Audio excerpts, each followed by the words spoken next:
This is Andy for Last Ball Boxing, joined by Nicola Hopewell and Daz Medcalf at the Wilby Gym up in Doncaster. Guys, thanks for having us up. We've done some great footage on your pad work and a little bit on that death run, Nick. How are you feeling after that? Oh, it's a killer. I hate it. So, this has turned into a bit of an impromptu interview, which, thanks for this, I much appreciate it. Tell me a little bit, firstly, about your background. How did you get started into boxing? A bit about your amateur career, if you would. I had my first amateur fight about 8 years ago now. I just went boxing to get fit. I was a dancer before that. And then I ended up getting on the England talent pathway. I won 3 belts. I won silvers and golds at box cups. I won a national development title. I went to the national final. I went to the national semi-final a few times. So yeah, I had a pretty good amateur career.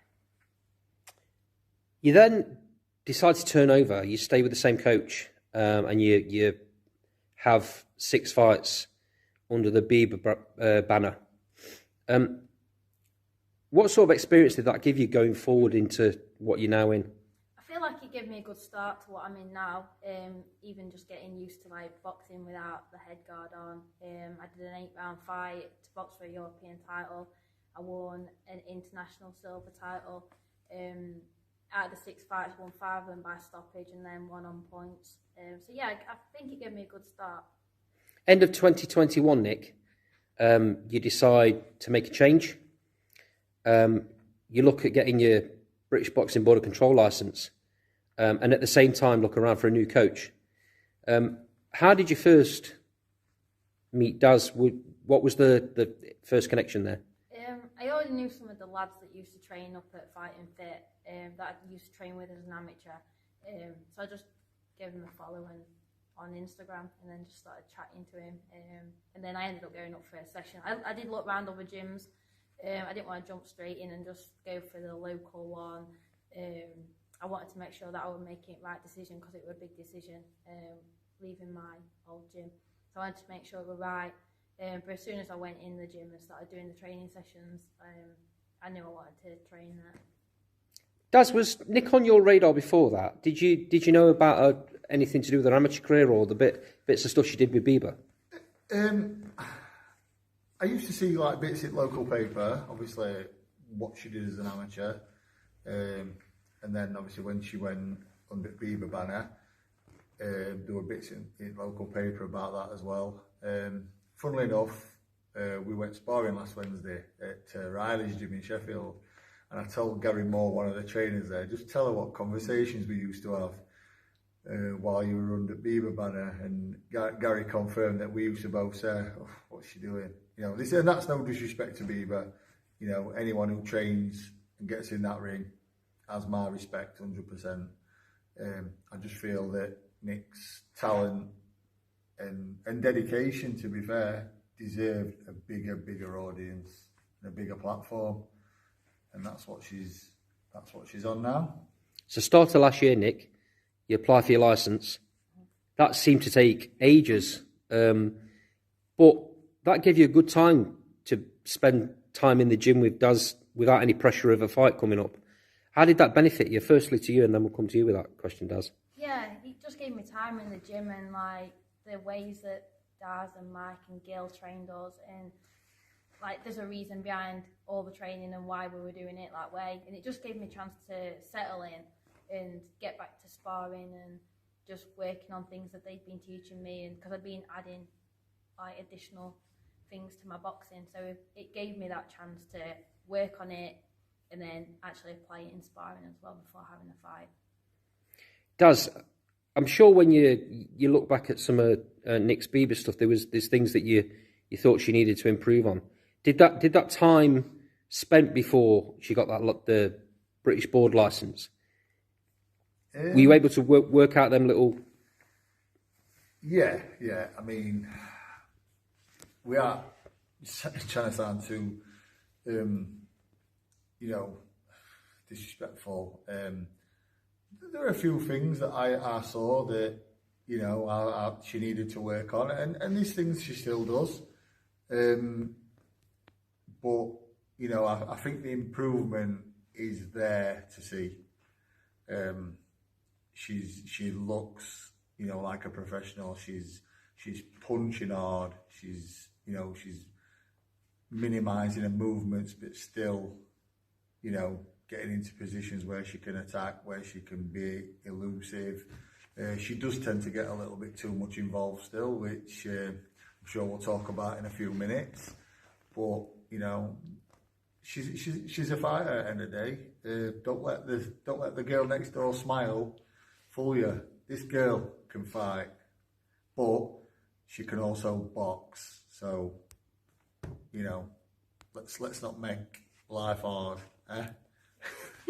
Well, I know that firsthand because I've just took some footage of you with her on the pads, and then you invited me in the ring to take a couple of shots off Nick. She can bang, by the way. So moving on then, Nick. So you get your licence. You're then looking to get your first fight, and I know, having spoken to you at the time, there was a couple of opportunities for you to get in really quickly. You decided, I think, between you as a team, that probably wasn't the wisest thing to do, and you need a little bit more time with Daz. And then Joe, your manager, pulls a rabbit out of the hat and gets you a fight at Bramall Lane, your beloved Sheffield United. Firstly, when he first put that to you, what were your initial reaction? First of all, I thought we were joking, and then I saw posters and everything. I thought, actually, this is happening. But yeah, perfect venue for my debut, my football team that I support, and then perfect end to the fight. I got a stoppage against a girl that hardly gets stopped, so it was perfect venue, perfect finish for my debut. Couldn't have started off any better, really, could it? No, it set me off quite well, I think, for my professional career.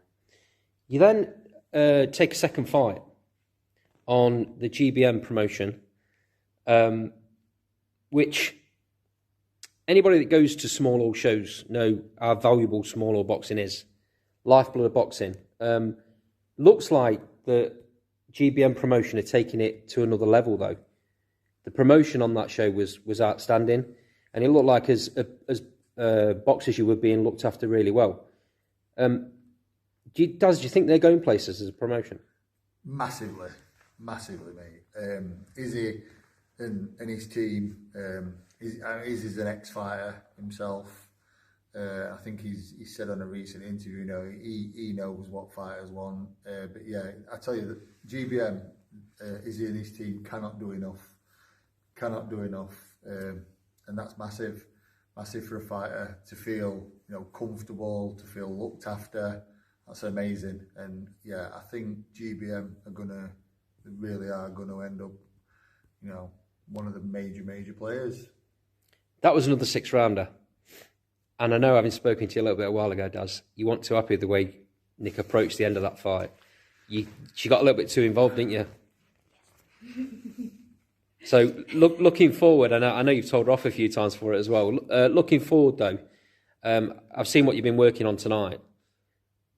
There's no need for her to get into that sort of a position, is there, when she's that far in front in the fight? No, not at all. I mean, to be fair, that fight, I think it was scored 58-56. I mean, to me, she won 5 rounds and maybe shared 1. But sometimes it's what the ref. If the ref likes aggression, he likes aggression, and it's like I said to Nick, you know, you did your work and then you admired it, and while you're admiring it, you're getting a little clip right top of head that it's insignificant, little, like a fly landing on your butt, the scoring shots. And if the referee likes aggression, that's what's going to score, and I think that's what it were. Nick does not need to get into a fight. She can make it easier for herself and easier for me. But, you know, the good positive I take out of that, and I see it in sparring sometimes, is, you know, and it riles me in sparring when she does it, but this girl can fight. This girl can really fight. Don't let the girl next door look and the little cute, you know, smile and all that fool you. This girl can put her toes into that canvas and try and take your head off.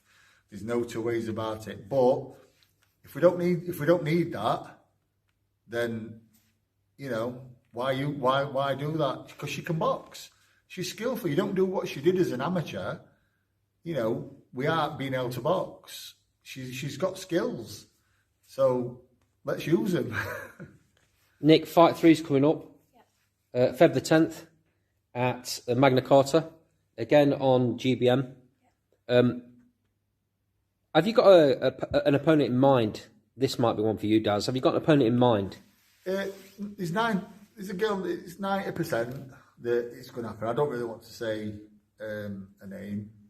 She's fought some good girls though, so I'm hoping it comes off. I mean, I shouldn't see why not. If it done, I'm sure Joe. Joe will sort that. That's his job, and he's brilliant at it. So no matter who it is, she's doing her work, and that's all that matters. Nick, you've got a great team around you now. Daz is your main trainer, Joe Alford is your manager, and also just a little shout out for your best mate Martha, who does a lot of your strength and conditioning work over at Anytime Fitness when you're not with Daz.